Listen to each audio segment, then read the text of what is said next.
תודה רבה על ההזמנה. זה היה מרתק היום בבוקר, הסרט וההרצאות שהספקתי לשמוע.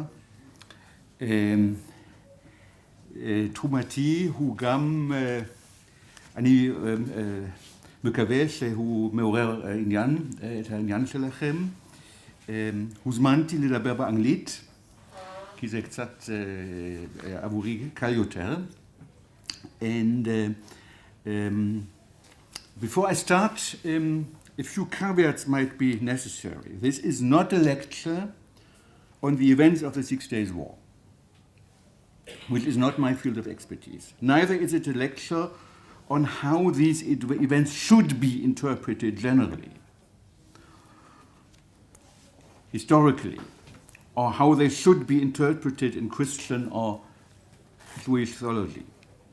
When using the term occupation or liberation of Jerusalem, I'm therefore not referring to my own conviction of how these events should be seen, but I'm using or quoting sermons or theological commentaries by pastors or churchmen of the time.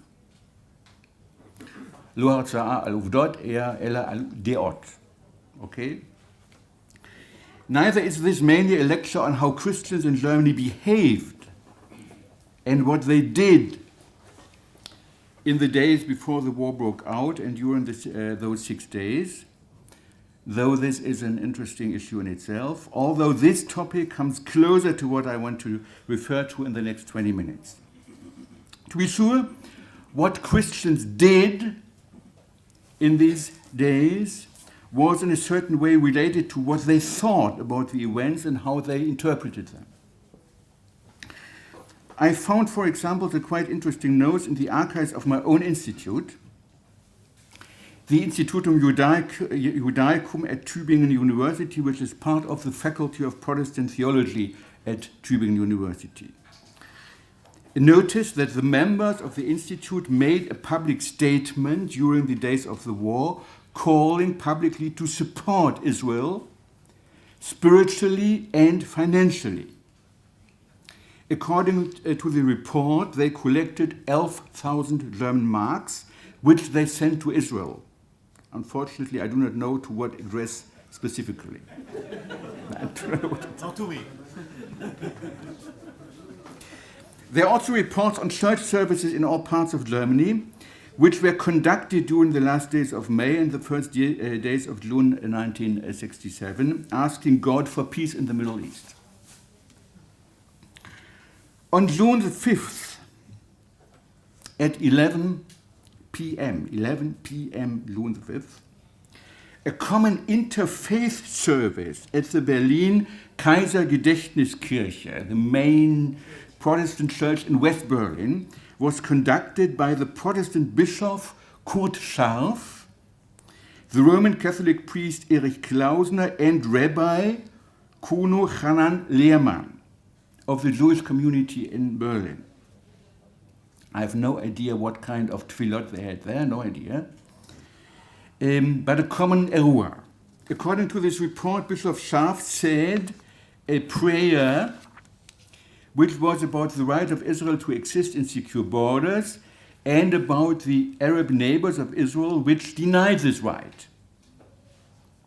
In this prayer, he asked the shepherd of Israel to provide Israel with peace and to restore secure borders. In another statement, Scharf referred to the war as an example of the activity of, I quote, demons during the apocalyptic events to be expected. The state of Israel, he said, is part of God's old covenant. The new covenant being the covenant with the Christian people, with the Christians. Even if the Jewish state wished to be a state like all other states, means he was aware that there are Jews who want to be k'chol ha'goyim. Yeah? Even if the Jewish state wished to be a state like all other states, the state of Israel would never succeed in achieving this. Because the God of history would make clear with regard to Israel that he is still alive. God would use Israel as a proof of his own existence. Subsequently, in the coming days, there was a debate in the Protestant press in Germany whether Scharf, the Berlin bishop, in his quality of head of the local church, as bishop, had been entitled to pray for the victory of Israel,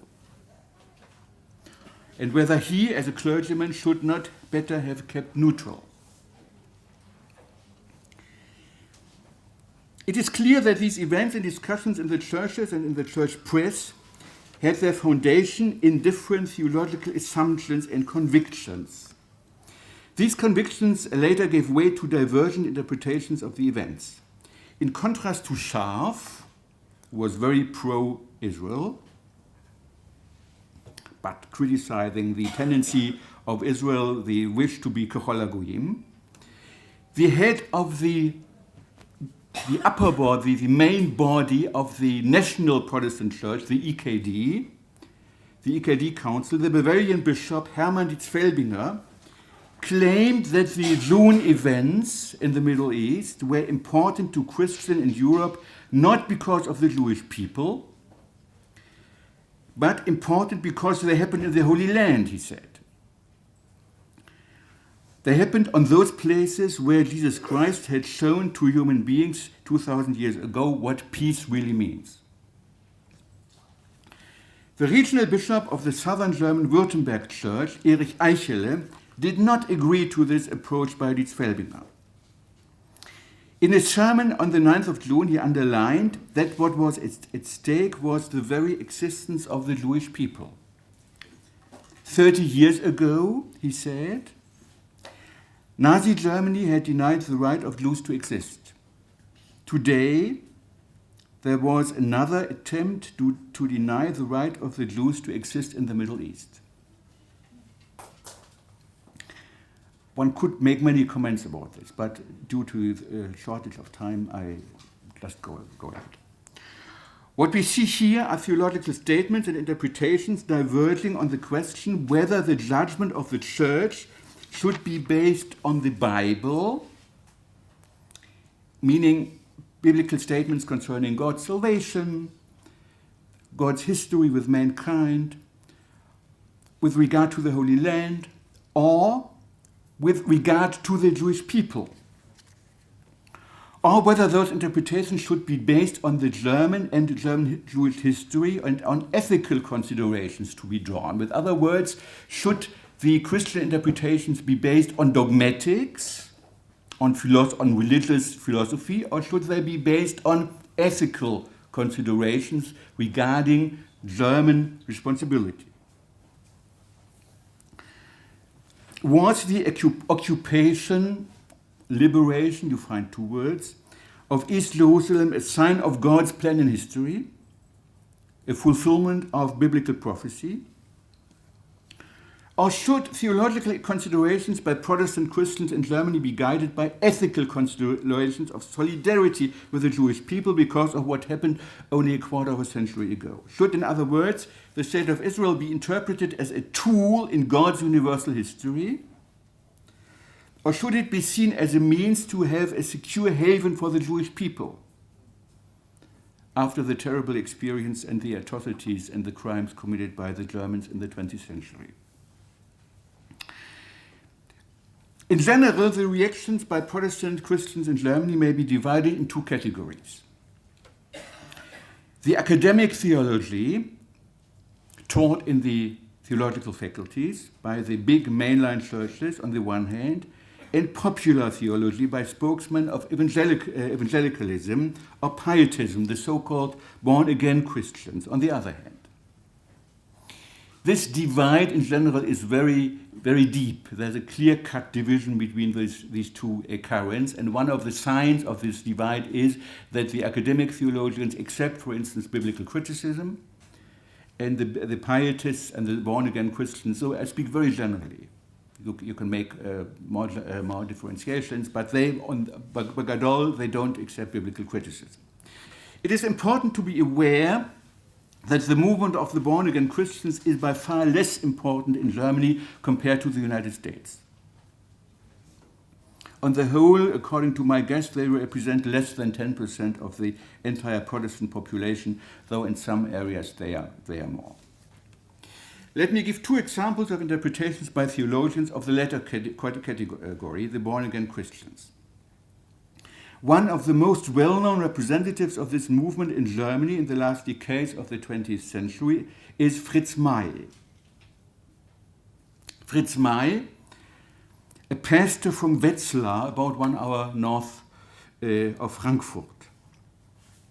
Maybe Fritz May is known in Israel, maybe, and known here at Bar Ilan University, because in 1999 he received, in recognition of his friendship to Israel and because of his engagement with the Keren Kayemet and his initiatives for Jewish-Christian reconciliation, an honorary doctorate. Quite interesting point. I have the feeling that maybe those who awarded the honorary doctorate to Fritz May might have overlooked the degree to which he was and still is, as far as I know, in activities of proselytizing, meaning preaching the gospel of Christ to the Jews. In 1980, he founded his organization Christians for Israel, Christen für Israel. One of the grounds for doing this was the Israeli Jerusalem law, which was passed the same year, when East Jerusalem became officially under Israeli sovereignty. In 1999, he made a public statement about his wish that God may soon send a sign so that the Dome of the Rock and the Al-Aqsa Mosque be destroyed on the Temple Hill, so that the house of God can finally rebuild and the Messiah come. In his book, Israel Between World Politics and the Exploitation of the Messiah, which he wrote in 1975, which must have been known here when he received the honorary doctorate, he gives a short account on the occurrences during the 6 Days Wars, the 6 Days War. I'm sure that he doesn't speak Hebrew. I'm sure he's no historian whatsoever. He gives an account of the 6 Days War in 1.5 pages, and half of it is biblical quotations. So he starts with Deuteronomy, "Hear, O Israel, today you are drawing near the battle against your enemies. Let not your heart faint. Do not fear panic or be dread of them. For the Lord your God is he who goes with you to fight for you against your enemies, to give you the victory, and again, God help Israel." He then quotes Psalm 46, "Come, behold the works of the Lord, how he has brought desolations on the earth. The Lord of hosts is with us, the God of Jacob is our fortress," and so forth. He continues explaining to his readers that Israel will never again waive her claim and her right to her unified capital, because this would be against biblical prophecy. The second example, Gerhard Bergmann, born 1914 and died in 1981, a pastor and preacher who became well-known in Germany because he cooperated intensely with Billy Graham. Maybe you may have heard of him, a quite well-known evangelist in the United States. He follows the same line of interpretation. In his booklet, "Are We Living in the Last Days?" Are we living in the last days? He writes, and I quote in my own translation, "We have to recognize God with regard to the 6 Days War in June 1967, which became a sensational event of the first degree. 1.6 million Israelis stood against a bloc of Arab enemies, exactly 82,738,000 enemies. The Arabs had declared, 'We shall chase the Jews unto the sea.' What really happened? Within 6 days, all the Arab enemies were destroyed and lay on the ground. Now the Israelis stood again in Jerusalem next to their millennium-old sanctuary. Do you see the finger of God? I see it." End of quote. I admit that the statements by academic theologians, the topic to which I'm turning now, may seem by far less spectacular than these popular homiletic tractates. In order to assess the statements that I want to show you now, it is important to be aware of the historic context of those academic theologians.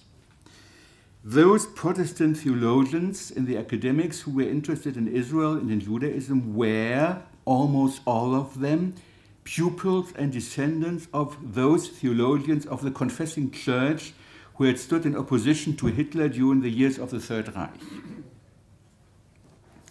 They were, in other words, Barthians, scholars who followed the way which the Swiss theologian Karl Barth had shown. Karl Barth, 1886 to 1968. One of the main points of Karl Barth was that he did not believe in philosophical arguments or evidences in order to verify or prove Christianity to non-believers. No apologetics.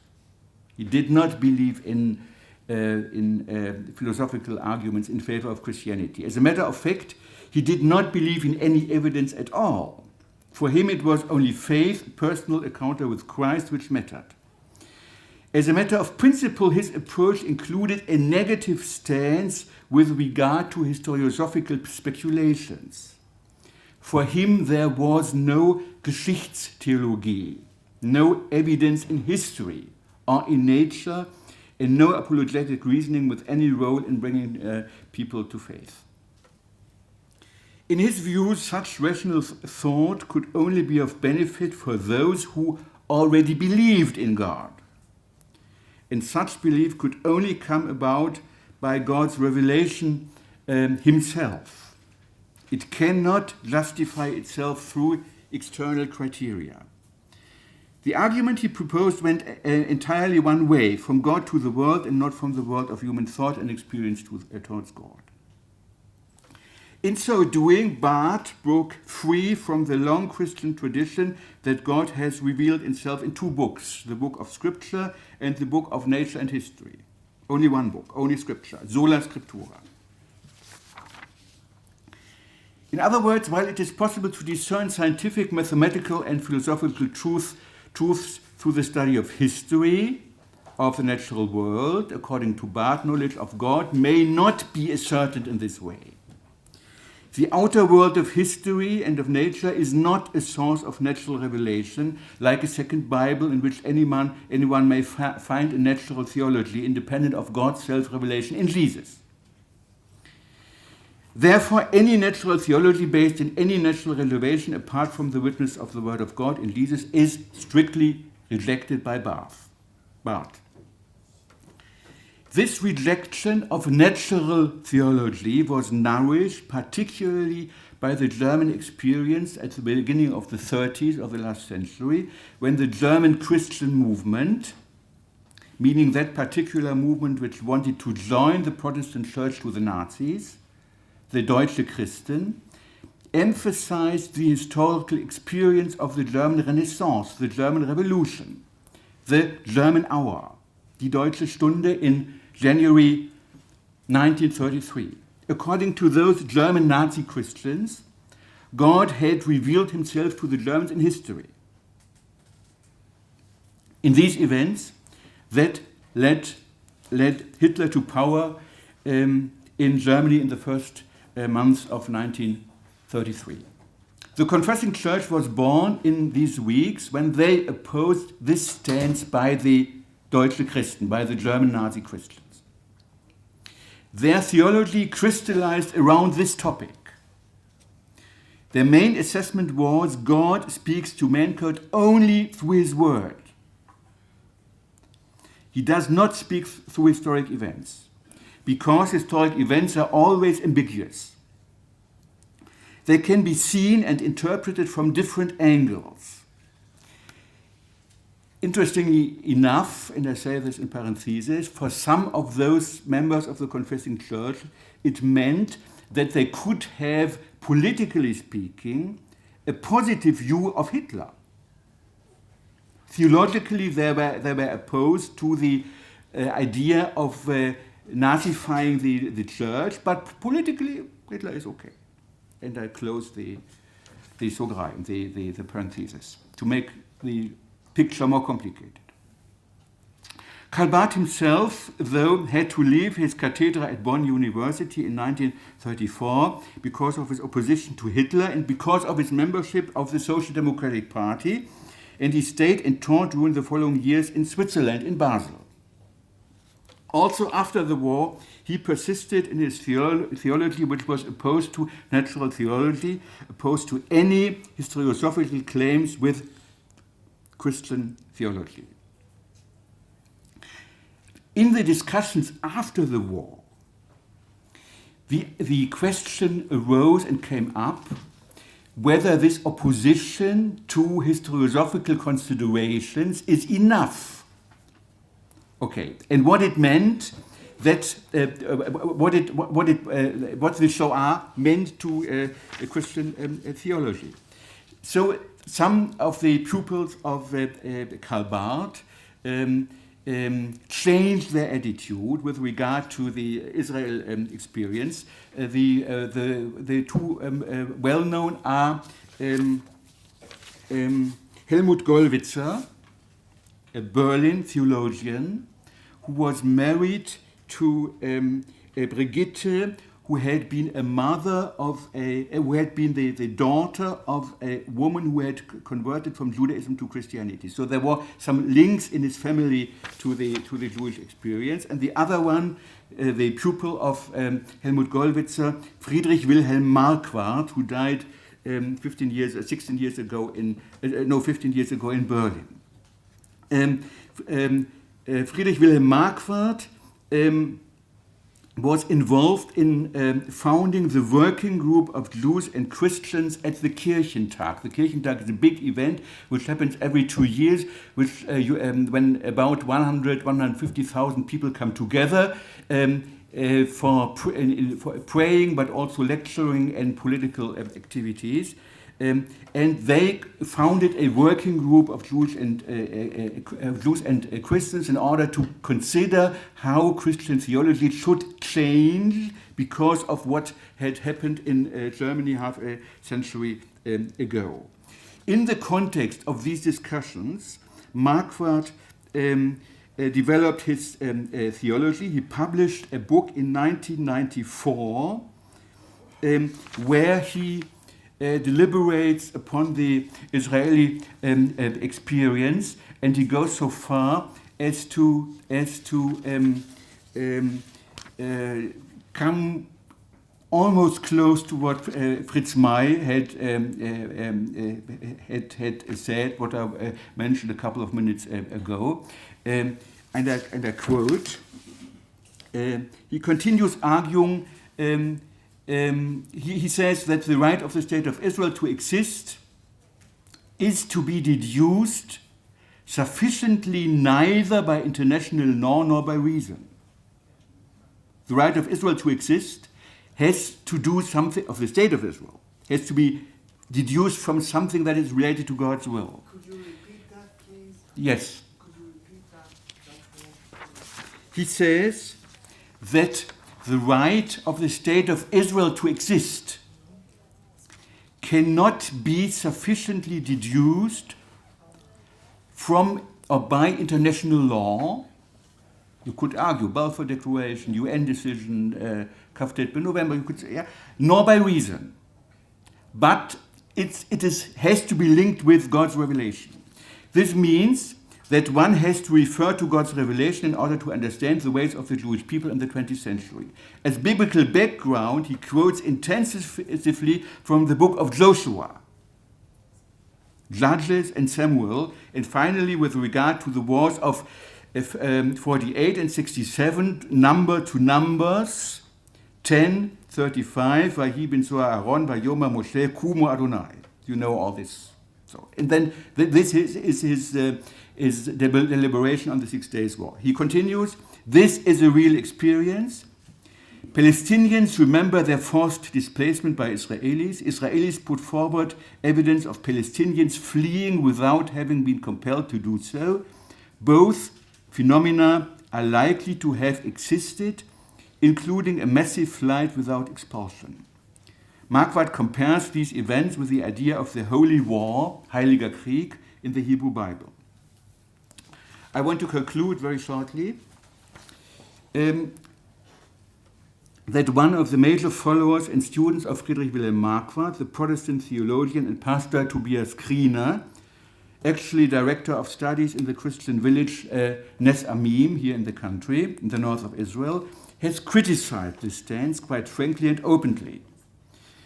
Interestingly enough, in his article, where he refers to his own experience when he lived in Israel during the years of his studies in the 1970s of the last century. It was the time of the Mapach, the time of Menachem Begin, and the time when Egyptian President Sadat visited Israel. And he experienced this as a very strong peace experience, yes? When many people in this country were very enthusiastic about peace. Tobias Kriener's paper criticizing his teacher, Friedrich Wilhelm Marquardt, is characteristic in his use of historic examples and his referring to historic and personal experience, which makes plain, to my mind, that to seek support in historic events for theological reasoning is always an ambiguous endeavor. Thank you.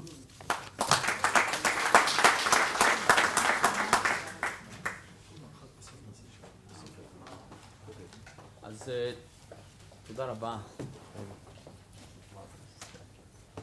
נחכה לסוף לשאלות, אם יש זמן לשאלות לכולם.